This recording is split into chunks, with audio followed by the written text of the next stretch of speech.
Welcome students. आज का हमारा टॉपिक रहेगा क्लास 8 एनसीईआरटी चैप्टर 1 हिस्ट्री। हम लोग हर एक चैप्टर को जो महत्वपूर्ण तथ्य हैं साथ में जानते चलेंगे और कोशिश करेंगे कि चैप्टर को अधिक से अधिक एक्सप्लेन करने का, ताकि आप लोग का एग्जाम में जितना हो सके फायदा मिल सके। तो शुरू करते हैं। चैप्टर 1 है प्रारंभिक कथन, कैसे, कब और कहाँ। तो इनमें सबसे पहला जो शुरुआत होता है वह तारीखें कितनी महत्वपूर्ण होती है, कि तारीख जो है, डेट्स, वो क्या इंपॉर्टेंट रखता है। तो बोला जाता है क्या कि एक वक्त था जब इतिहासकार तारीखों के जादू में खोए रहते थे। कब किस राजा की ताजपोशी हुई, कब कौन सा युद्ध हुआ, इन्हीं तारीखों में पर गर्मा गर्म बहसें चलती थी। आप समझ के हिसाब से इतिहास को तारीखों का पर्याय माना जाता था। आपने भी लोगों को यह कहते हुए सुना होगा कि इतिहास तो बहुत उबाऊ है। भाई, बस तारीखें रटते चले जाओ, क्या इतिहास के बारे में यह धारणा सही है? आशय है कि इसमें से कोई शक नहीं कि इतिहास अलग अलग समय पर आने वाले बदलावों के बारे में ही होता है। इसका संबंध इस बात से है कि अतीत में चीजें किस तरह से की गई थी और उनमें क्या बदलाव आए थे। जैसे कि हम अतीत और वर्तमान के तुलना करते हैं, हम समय का जिक्र करने लगते हैं, हम पहले और बाद में की बात की करने लगते हैं।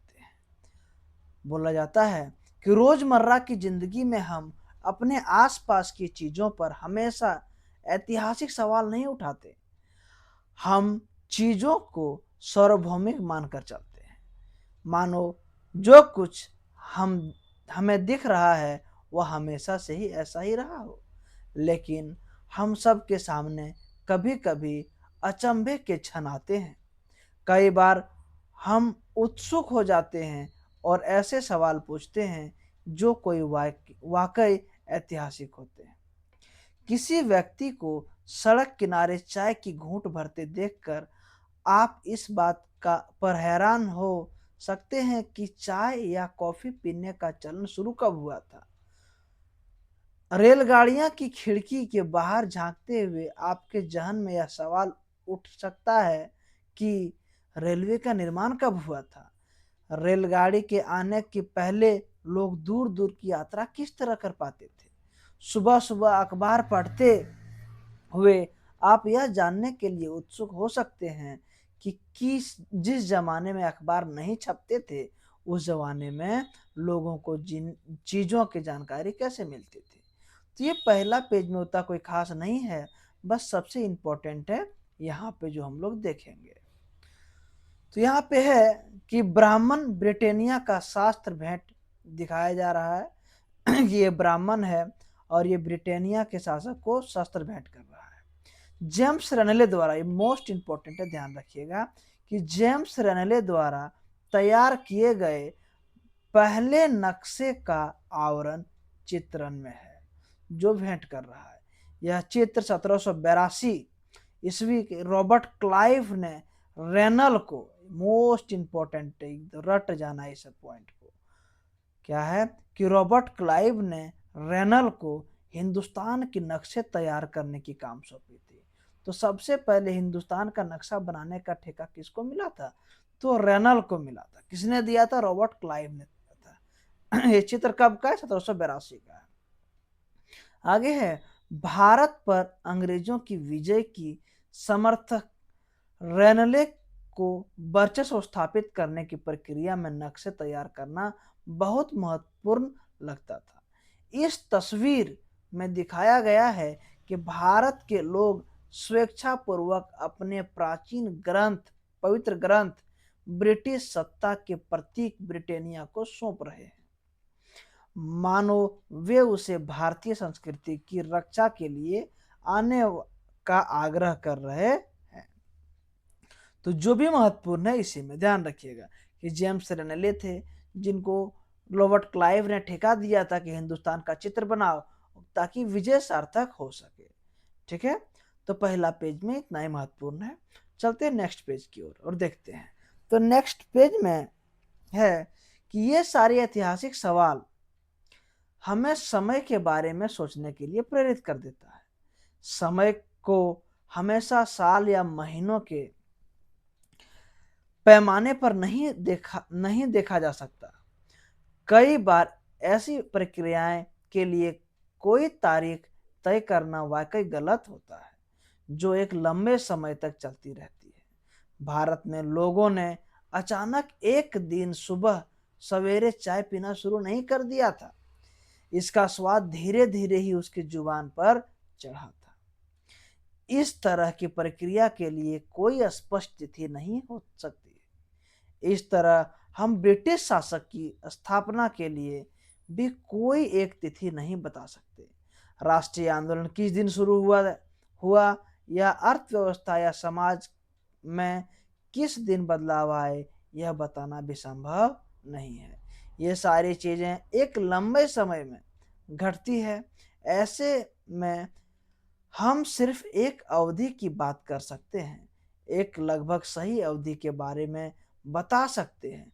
जब वे खास बदलाव दिखाई देना शुरू हुए होंगे तो फिर लोग इतिहास की तारीखों से जोड़कर क्यों देखते हैं।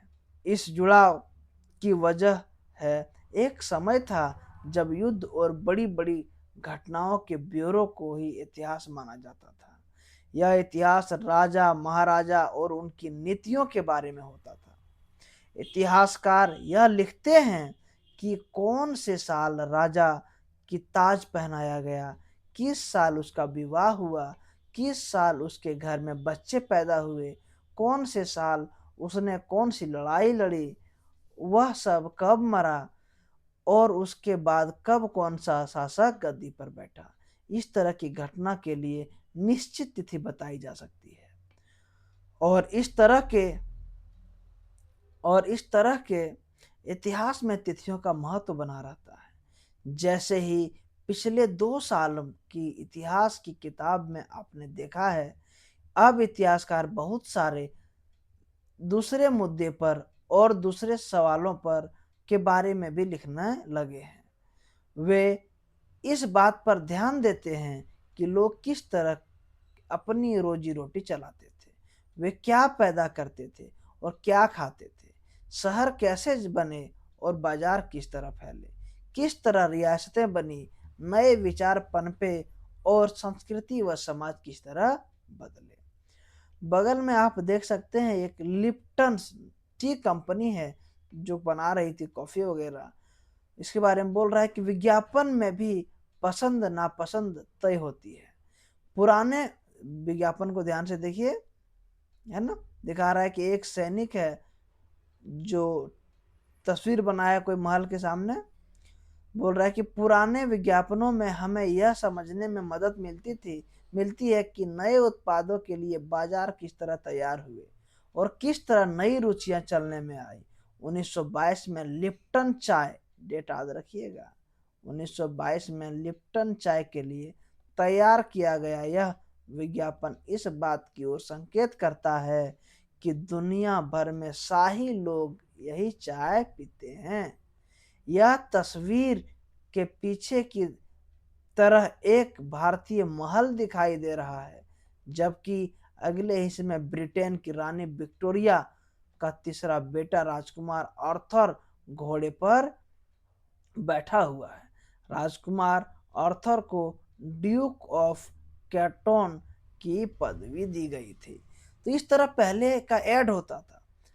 ठीक है, आगे हम लोग नेक्स्ट क्लास में देखेंगे। Thank you.